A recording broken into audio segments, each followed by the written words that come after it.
Hello everyone and welcome back to the channel. Today in this video I'll show you guys how can you add Cash App to Uber. So follow up with me till the very end and let's jump right into it. Now once you launch Uber, of course, and you log in to your account, you will face this screen, and this process is very straightforward, but it's not for every user of Uber, and you will get me in a second. Now tap on wallet right here, and then in this screen you basically have your Uber Cash or your wallet basically settings.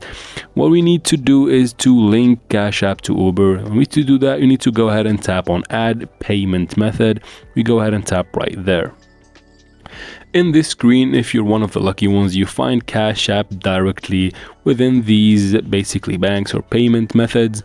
As you can see, there is Venmo, but if you can't find Cash App, you can directly tap on credit or debit card and you go ahead and fill up the information of your Cash App account, and that's basically how can you use Cash App on Uber by linking Cash App to Uber. I hope this video was helpful. If it was, please like and comment down below. Don't forget to subscribe, and thank you for watching.